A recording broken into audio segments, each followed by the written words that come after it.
안녕하세요. 오늘의 사연입니다. 구독과 좋아요 한 번씩 부탁드릴게요. 바로 사연 시작하겠습니다. 제 이름은 김세영이고 부산에서 거주하고 있어요.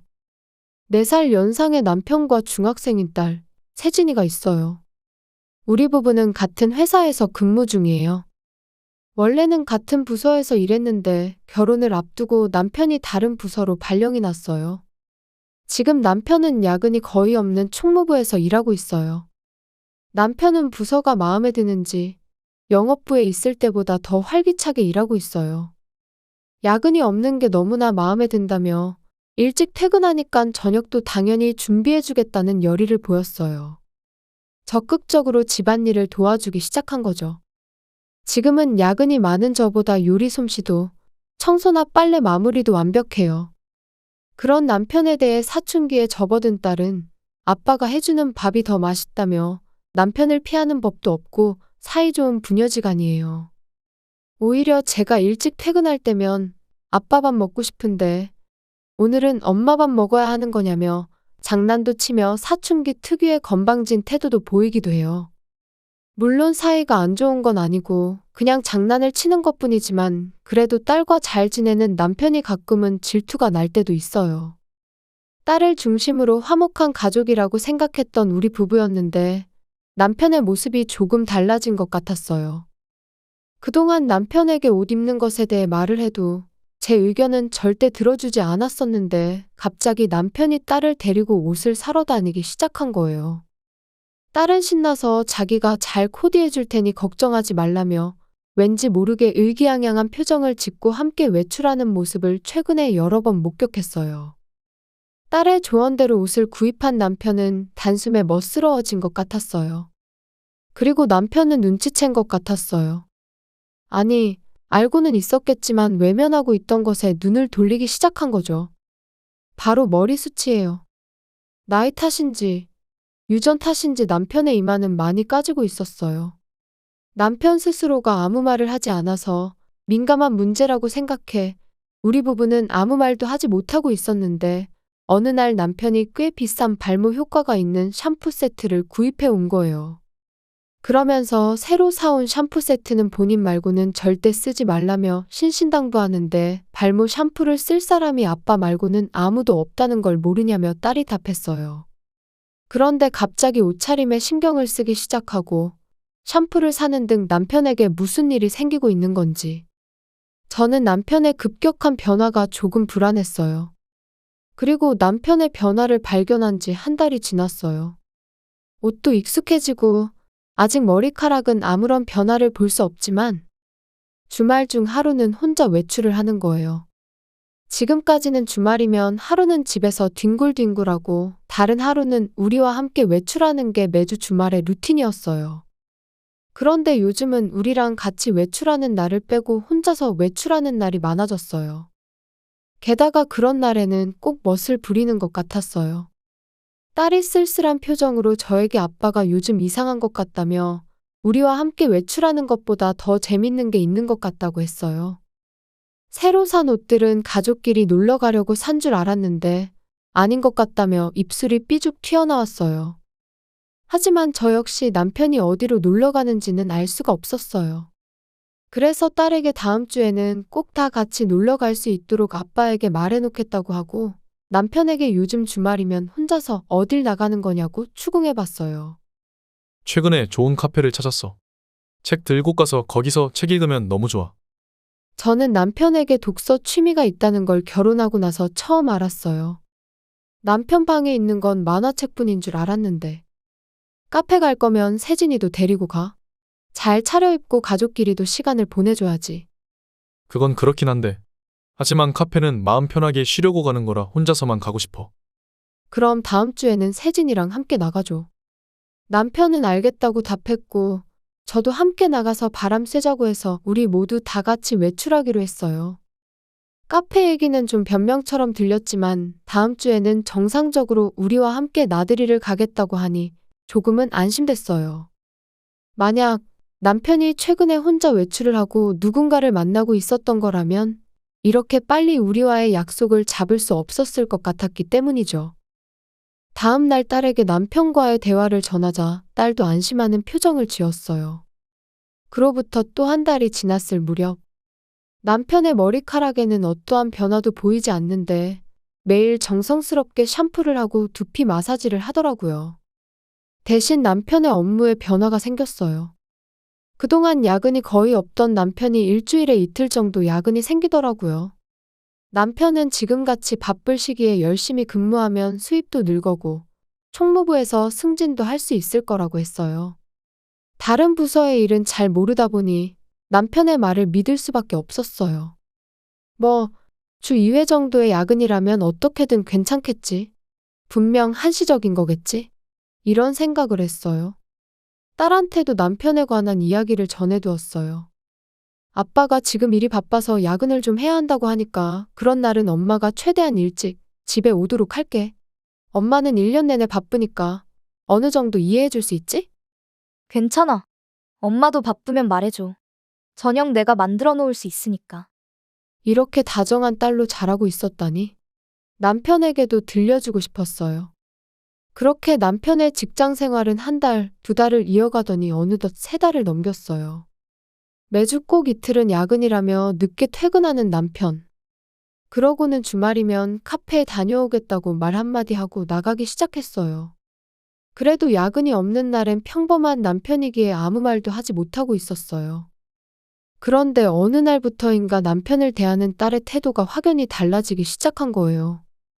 남편이 만든 음식은 먹지 않고 빨래도 같이 하지 않고 혼자서만 하고 남편이 청소하러 방에 들어가는 것도 못하도록 했어요.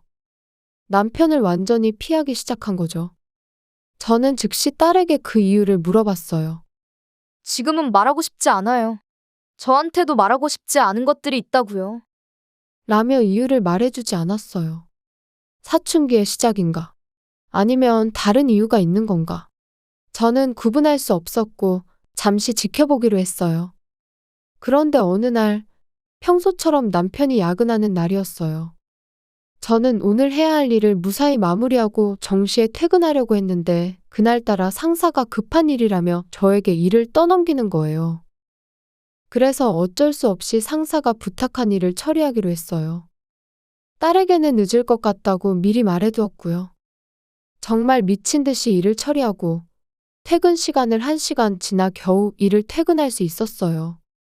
그리고 집에 도착해 현관문을 열고 복도로 들어서니 알몸으로 머리에 피를 흘리며 쓰러져 있는 남편이 보였어요. 저는 갑작스러운 광경에 너무 놀라 입이 다물어지지 않았어요.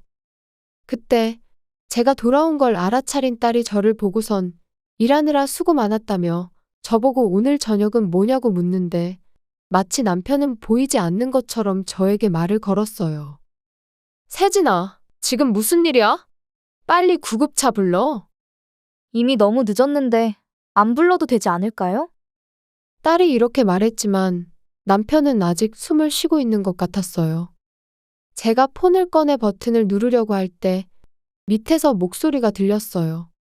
남편이 살려달라며 자기 두피 좀 어떻게 좀 해보라는 거예요.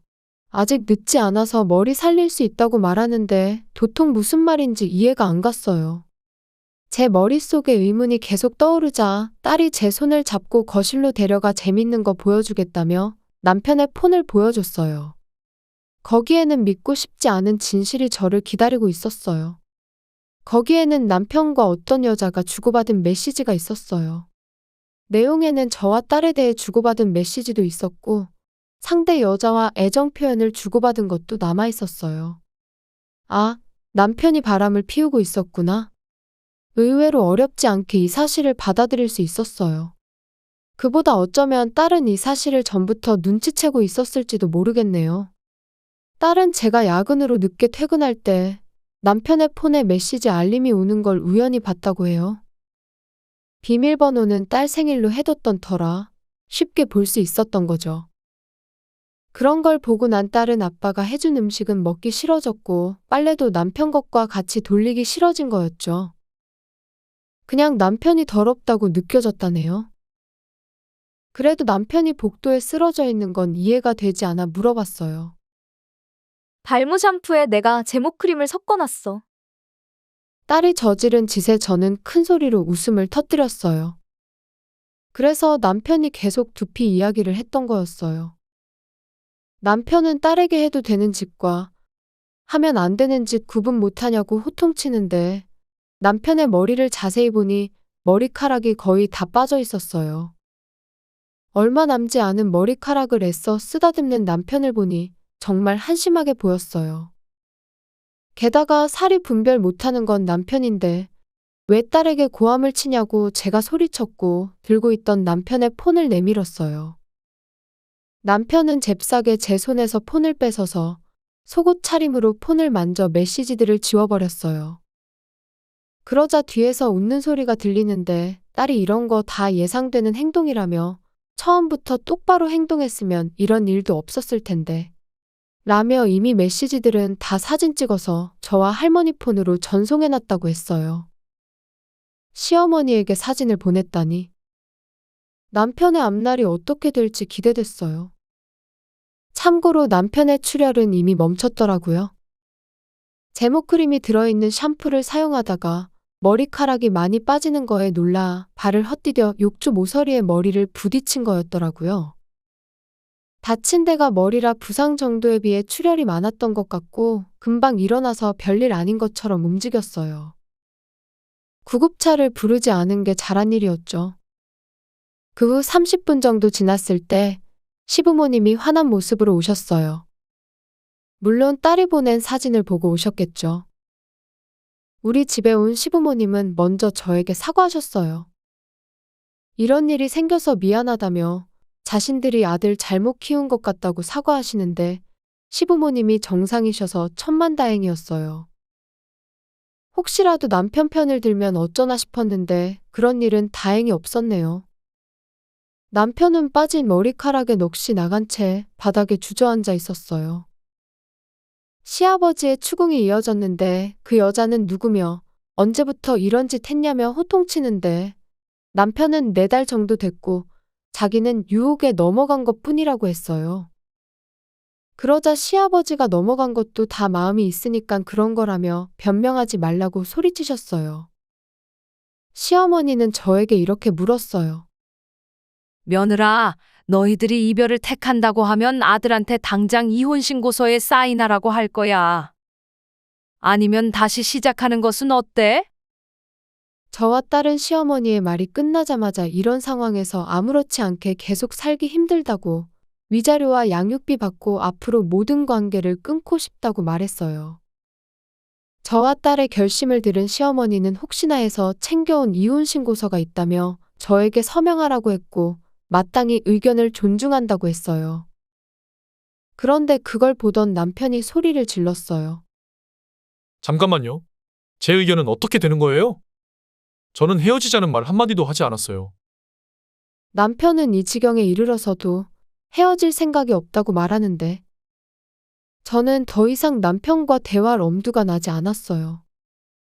다행히 시어머니가 남편의 주둥이를 손으로 찰싹 때리며 조용히 하라고 했고 남편은 여전히 뭐라고 말을 하는 듯 했지만 시부모님이 강제로 남편을 데리고 나갔어요. 그 후에 남편은 이혼에 대해 계속 불평했지만 시부모님의 설득으로 무사히 이혼이 성사되었어요.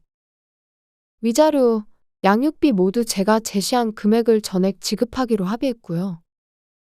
참고로 바람을 피운 상대는 같은 회사에 다니고 있었는데 바로 회사를 그만두었다는 소문이 들렸고 남편은 위자료와 양육비 때문에 아직 회사에 다닌다고 하네요. 바람 피웠다는 소문이 금방 퍼져 일하기 힘들 텐데도 참 독한 사람인 것 같네요. 그리고 한 가지 더 이야기할 건 제모 크림으로 사라진 남편의 머리카락이 전혀 자라지 않고 있다는 거예요. 저는 이게 딸의 저주라는 생각이 들어요.